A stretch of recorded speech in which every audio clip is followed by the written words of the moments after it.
Hey, it's T. So I watched all of Severance within the last couple of weeks, and I noticed that the show uses a lot of different methods to kind of disorient the characters, and then just the viewers by extension. Every house on Mark Street looks exactly the same. When we go through the kind of endless hallways at the beginning of the season, we can't tell right from left. But I wanted to kind of look at time period and the way that it's conveyed by the set design and costuming. Okay, if you haven't seen the show, I'm probably not going to go too spoilery with it, but also I think you should watch at least the first season first. I don't think it's common, but it's not like the first time that a piece of media uses anachronism to give like a surreal feel. One of the first ones that comes to mind for me is It Follows. I think I did a video about it a long time ago. But you know, this 60s furniture, futuristic e-reader. There were a couple of things from like the 80s and 70s all together to give it like a dreamlike vibe. In the same way, I was watching Severance and just kind of like noticing things, because at first glance, when you're met with the office and its technology, it seems solidly 80s. Chunky computers and CRT screens, car models that were probably common like 40 years ago, but also Mark has a smartphone. The anachronisms in the set and costumes really work to make sure the audience is never rooted in any time or place. And for this video, I'm gonna focus mostly on season 1 for fear of repeating myself. And I guess spoilers, the season has been out for a while though. At first I thought maybe the anachronisms would only exist within the severed floor itself, which would make sense. You give the people with no memory of the outside world the most simple tech you can. It's cheap, it's easy to learn. You don't accidentally say the word iPhone in front of your employees. It can also show a clear difference to the audience if one part of the world is supposed to be low-tech, whereas the other is supposed to be high-tech. But there are two things wrong with that theory. One, the severed floor has a lot of high-tech things, like the card-operated doors. 3D printers really surprised me. Those are in the optics and design department, or the concept of Severance itself. And two, there are older objects in the outside world as well. I think as far as high-tech versus low-tech, we see more recent inventions in the outside world. For example, Mark has a laptop, a smartphone, and a flat-screen TV. That being said, none of those things actually look new. His TV has wide edges, kind of similar to the one that my family bought in like 2010. And his laptop could be a ThinkPad for all I know. His watch caught my eye in the first episode because I didn't think that it looked all that different from the one that he put on to go down the elevator. It was newer, but it wasn't like it was an Apple Watch.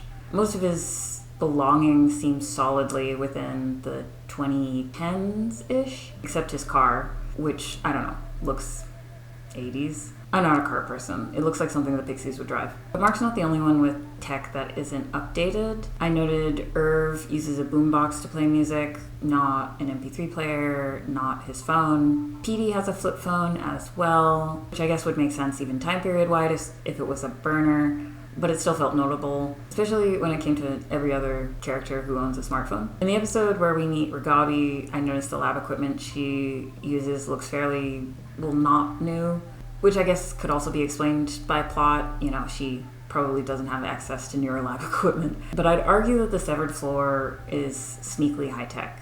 The computers are the most obvious example of 20th century tech. The CRT TV on the little rolling cart appears very often. They seem to only record things via camcorder, and Helly takes a mini CD upstairs, which was apparently invented in the 80s, the late 80s. Also, when Mark cleans the office, he has one of those little rolling vacuums that doesn't use electricity. The modern side, I already mentioned the doors, the 3D printers, the process of inserting the chip thing, and I guess the big reveal of what they're all there for. I'm not sure if that happens in the end of season 1 or the beginning of season 2. And I said I wouldn't give season 2 spoilers. That plot point feels like the most sci-fi element that they've introduced within the series.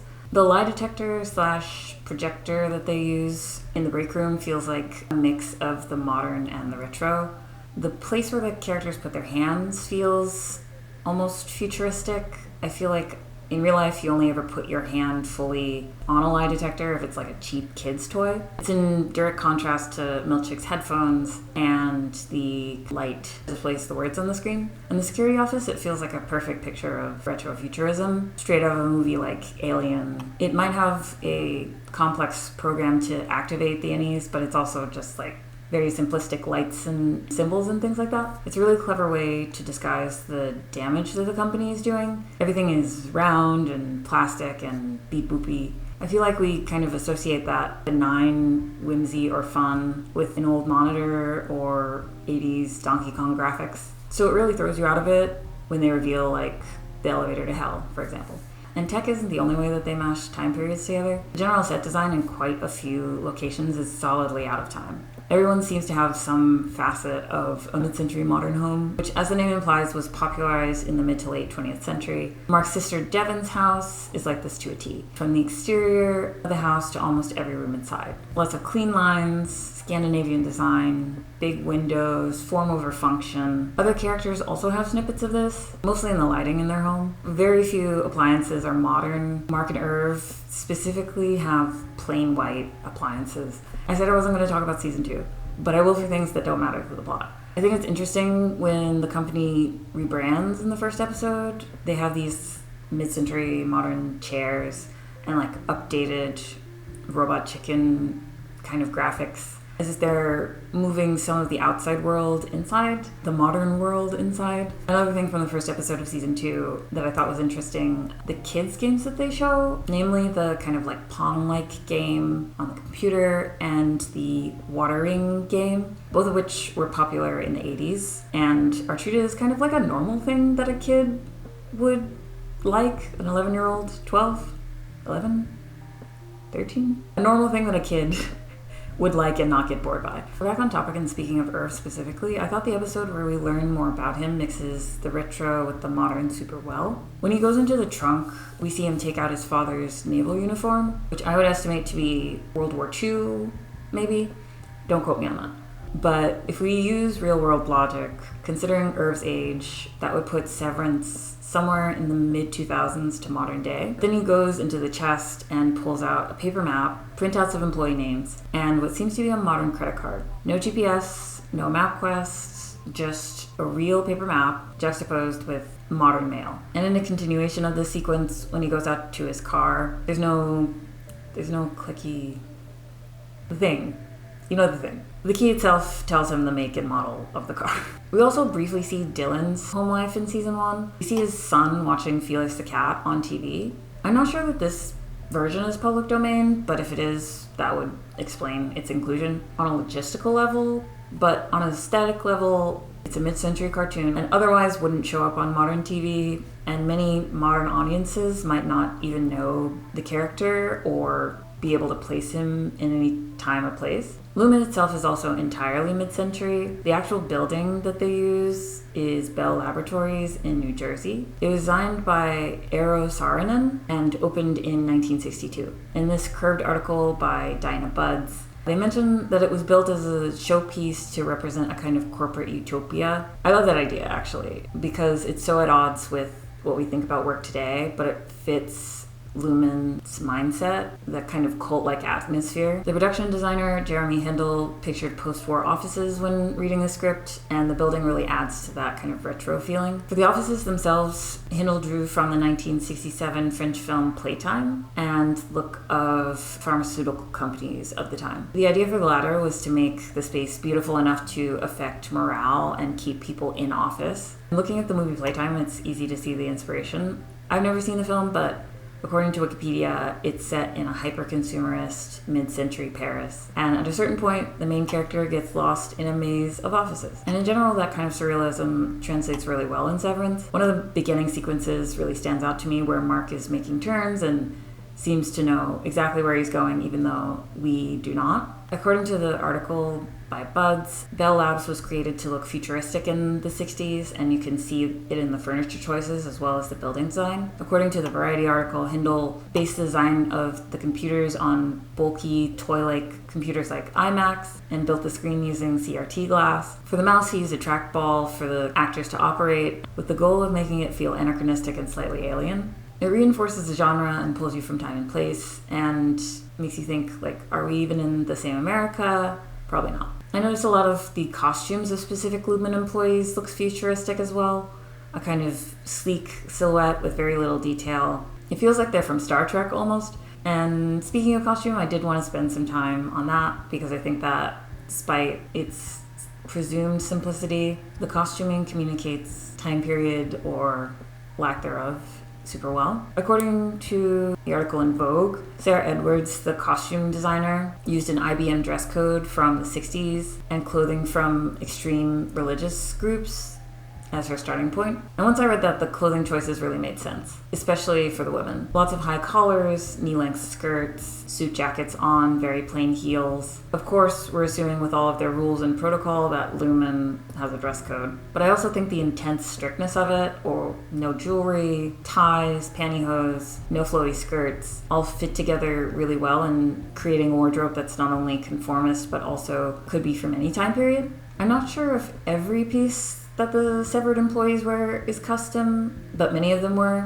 They needed to be plain enough to fit into the show and accord to Sarah Edwards' vision. For example, Mark's custom suit has a single vent, which was a popular mid-century style, and Edwards said it was hard to find pre-made. And each employee's look feels like it was pulled from a different era. I recognize this yellow dress that Helly wears has a kind of 60s silhouette, and Miss Casey wears a red mod-style dress in a few of her scenes that's very similar. Milchick is very recognizably 70s, and it's not just the afro. I remember watching and thinking, I feel like the short-sleeve business shirt is not something that I see nowadays. I see it in a lot of period pieces from like 70s movies. And it kind of confirmed my suspicion when I saw him in the turtleneck suit jacket combo. I feel like Cobell and Irving lean more towards an 80s type of styling. Cobell consistently has on a power suit. No huge shoulder pads, but you know. And Irv's suspenders were a very nice choice for his character, not just in showing his age, but also it fits his prim and proper early season image. And for my very cursory research, the popularity of suspenders peaked in the 80s in America. I'm not sure why, but Dylan gives either 80s or 90s with his styling. For me personally, probably because his suit reminds me of the one in Meet Joe Black. But the low buttons and oversized fit feel like they could fit within either decade. They might also just be like a character thing, since he's kind of a mess. I know there are a few takes on the internet about his glasses and the fit of them and what they mean for his character. So all I really have to add to that conversation is that they are aviators, a style that was very popular in the 80s. They kind of look like true vintage as well, by the way that the nose pads are yellowed. And it would make sense with like the fit issues that he has, his constant need to slide them back up his face. Outside of the office, the clothing feels pretty indistinct. The most noticeable would probably be Mrs. Selvig, who sports a quilted coat that could be from the 70s or the 2010s or today, honestly. But it fits her character that she's kind of unplaceable. I found the punk show from one of the later episodes interesting. I'm not sure if modern punks would take this very 80s styling so seriously, but maybe they would. There were quite a few extras that had on modern pieces of clothing too. I saw, I think, like thigh-high baseball socks. The whole sequence feels like Mark is stepping into a dream world, and the commitment to a look that people would recognize but isn't wholly based in reality really helps that here. So when does Severance take place? Well, the boring answer is in the first episode. If you look closely, you can see the date on Mark's license, so it's clearly modern day. But the costume designer, Sarah Edwards, says in Vogue, when we started in season 1, there was a lot of talk about where we were in time and place, and Ben felt that we were in no time, no place. And the amalgam of references from different time periods is perfect for its general surrealism. I'm just watching and thinking, when's the last time I've seen a cassette recorder? The audience knows this is in our world, and I think that's very obvious in season 2 through the plot as well. And in a way, we're kind of treated like the innies thrown into these random places, not sure how much time has passed or where we're going. I think it's kind of a perfect one-to-one in that case. But yeah, that's all I have. There were a couple of things that I did want to talk about, but I thought I might get off track. Mostly the Cobell episode I really liked. But yeah, if you have anything that I missed or that you wanted to point out, let me know. You can like it, subscribe if you want, comment if you feel like it, and I'll catch you next time. Thanks.